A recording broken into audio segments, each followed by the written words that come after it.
Good morning, students. Today we are going to discuss male reproductive system in detail. I am taking each and every part. The first part of male reproductive system is scrotum. Scrotum is basically lying outside the abdominal cavity. और अगर हम scrotum के internal structure को देखते हैं तो basically scrotum is made up of two scrotal sacs. Two scrotal sacs are there. और यहाँ जो बाहर वाली dermis present होती है, this outer dermis is made up of smooth muscle fibers and this is known as dartos tuning. It can easily expand or contract. और अगर हम इसके इंटरनल सेक्शन को देखते हैं तो basically internally this two scrotal sacs are divided by a septa that is known as septum scroti. Internally एक septa दो स्क्रोटल सैक्स को डिफरेंशिएट करता है और externally it is appearing as a rough line segment that is known as raphe. So this is how scrotum is present. Now inside this scrotum, inside these sacs, basically testes are present, like this way. Here testes are present. अब testes यहाँ पर properly suspended होते हैं with the help of large cords known as spermatic cords. Means upper portion जो testis का होता है that is holded by a cord that is known as spermatic cord और जो lower section होता है that is also attached with this scrotal wall with the help of gubernaculum. तो दोनों पोजीशन से upper और lower पोजीशन से testis scrotum में properly fixed होते हैं. अब अगर testis की बात करें तो स्टार्टिंग में जब एम्ब्रियोनिक डेवलपमेंट होती है तब से स्क्रोटम में testis प्रेजेंट नहीं होते हैं. testis basically above this position abdomen is present.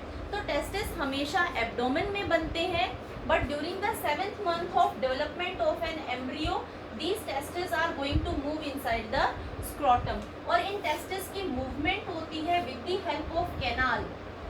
A canal is there that is coming from abdomen and it is entering into scrotum and this canal is known as inguinal canal.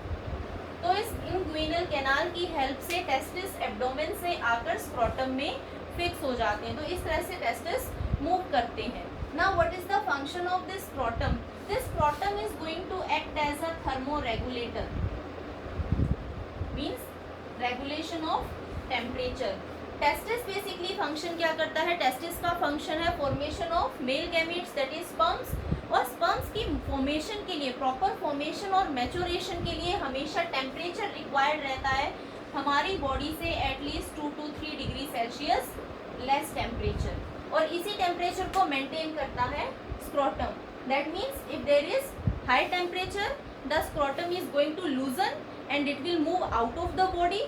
और अगर temperature कम होता है it is going to shrink and it is going close to the abdomen and this will help in maintaining the temperature. This is how scrotum is functioning. The second part of male reproductive system is basically testis. Testis हमने पहले discuss किया था that is the primary sex organ. Primary sex organs basically कौन सी होती हैं?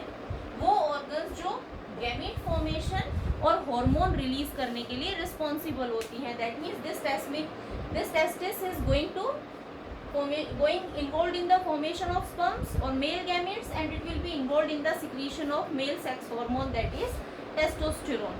I am taking each and every part of testis with the help of a diagram. सबसे पहले बात करते हैं टेस्टिस की प्रोटेक्टिव कवरिंग्स के बारे में. So basically 3 protective coverings are present and they are known as tunica.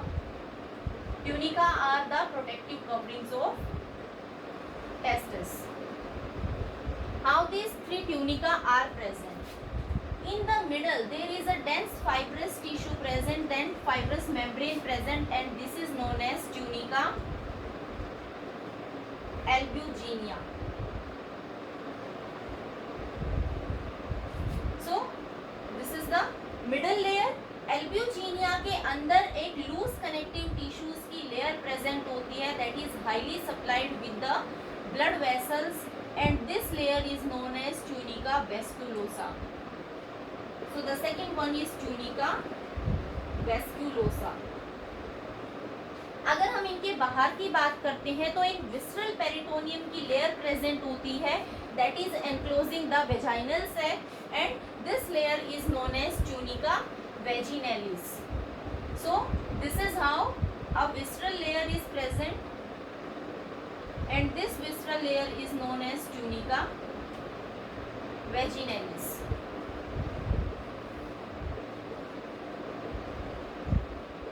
So these are the three protective coverings or three protecting layers of testis. अब what is present inside this structure? Basically जो ये middle layer होती है tunica albuginea, it grows internally, ये अंदर की तरफ grow करती है और यहाँ पर सेप्टा बनाती है, और सेप्टा फॉर्मेशन की वजह से there are formation of lobules, बहुत सारे लोब्स बनते हैं टेस्टिस के अंदर, and these lobes are known as testicular lobules. इन लोब्स को हम बोलते हैं testicular lobules. Like this way septa formation की वजह से testicular lobules are form. These are testicular lobules. Now, almost 200 to 300 testicular lobules are formed. इन testicular lobules के अंदर present होते हैं tubular structures that are known as seminiferous tubules.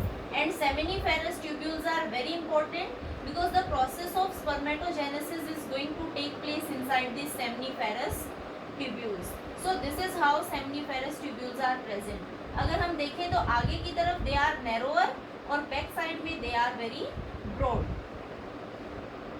So this is the presence of seminiferous tubules. एक lobule के अंदर basically 1 to 4 seminiferous tubules are present. अब this interiorly side it is coming out in form of a tubular structure, and this is known as tubuli recti. ये यहाँ से इस तरीके से बाहर निकलते हैं और छोटी छोटी फाइन ट्यूब्स बनाते हैं जिन्हें बोलते हैं ट्यूबुलाई recti. And these tubuli recti, these small tubes are going to combine together into a broad duct, broad chamber, and this broad chamber is known as rete testis. This is rete testis. These fine tubes are basically tubuli recti.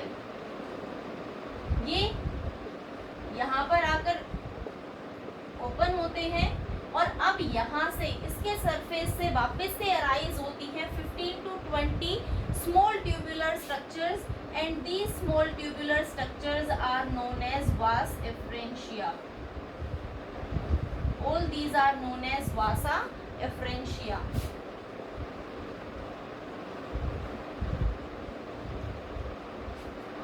Sperms के movement का जो pathway होता है वो भी exactly same होगा. That means seminiferous tubules में gamete formation और sperm formation will take place.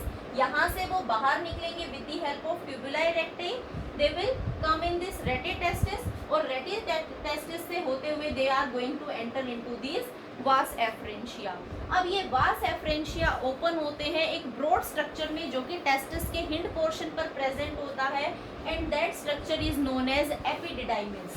तो यहाँ पर जो स्ट्रक्चर प्रेजेंट है like this way, this structure is known as epididymis.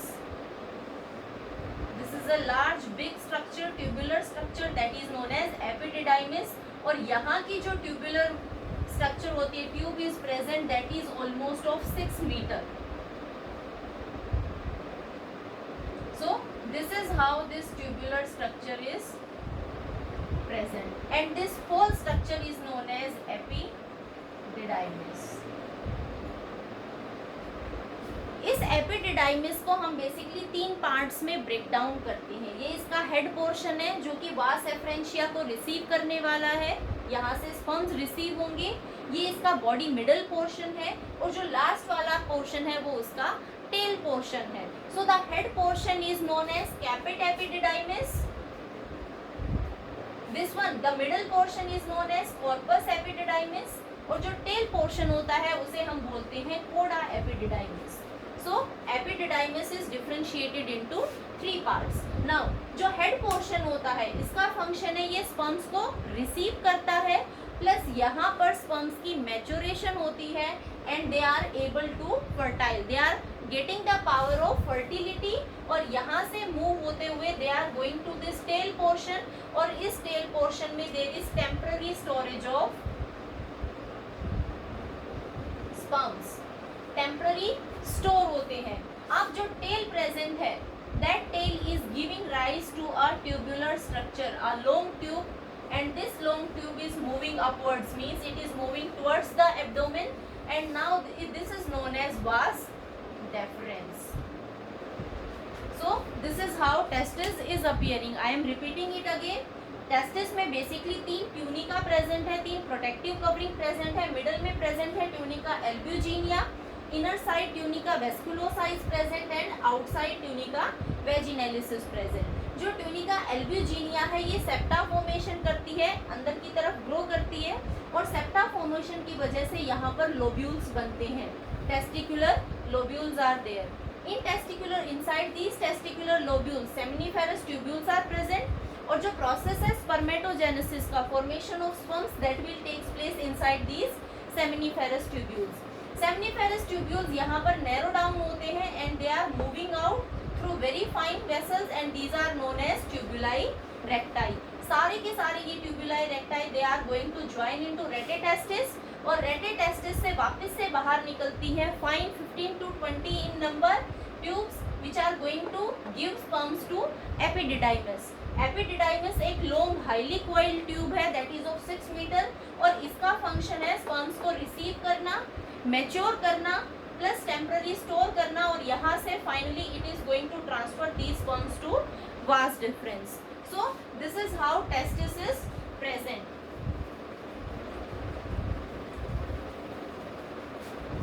Now let's discuss how spermatogenesis is taking place. That means अगर मैं एक सेमिनिफेरस ट्यूब्यूल का ट्रांसफर सेक्शन कट करती हूँ और मैं उसमें देखती हूँ कि स्पर्मेटोजेनेसिस का प्रोसेस कैसा होता है, तो basically what is appearing. So I am discussing about the detailed structure of a seminiferous tubule. Remember the seminiferous tubules. In the seminiferous tubules, the process undergoing is known as spermatogenesis. Spermatogenesis means formation of sperms. Now, अगर एक transfer section देखा जाए तो basically this transfer section is containing a layer of cell, or seminiferous tubules is made up of a layer of cells and that is known as germinal epithelium. इस germinal epithelium में basically 2 type की cells present हैं। कुछ cuboidal cells present हैं जिन्हें हम बोलते हैं spermatogonic cells, and some pyramidal shaped cells are present which are known as Sertoli cells. So this is a structure of seminiferous tubule. I am showing both the type of cells, Sertoli cells as well as spermatogonic cells. The nucleus is present.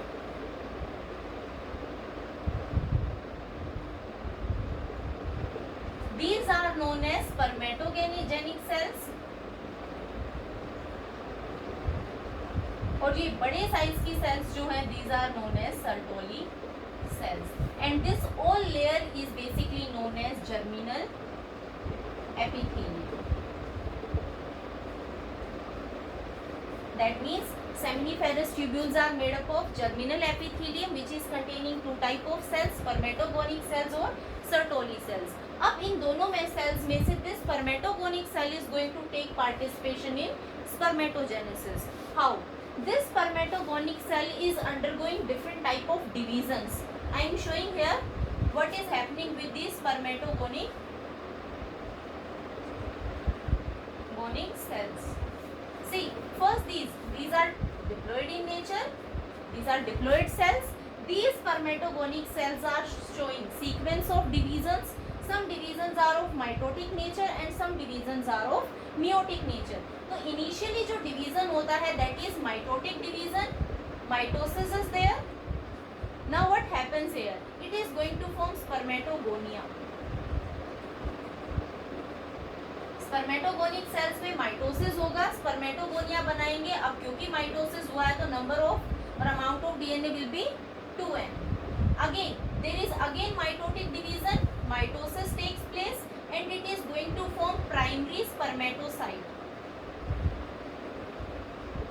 यहाँ बनता है primary spermatocyte. अब क्योंकि primary spermatocyte भी mitosis से बना है तो it will be 2n।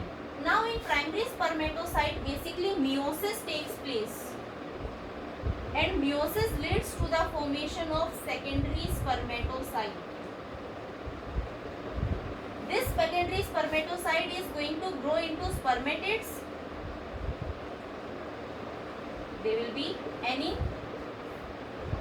The DNA will be N, and these spermatids are undergoing differentiation and they are leading to the formation of spermatozoa. And these spermatozoa are basically haploid in their nature, and it will be our male gamete. These spermatozoa will be present in each of the seminiferous tubules. Now this same process I can show in diagram. See, these spermatogonic cells are going to divide mitotically, leading to the formation of spermatogonia. First division. Second division, the spermatogonia is going to form primary spermatocyte. This is primary spermatocyte. Again this primary spermatocyte is undergoing meiosis, leading to the formation of secondary spermatocyte.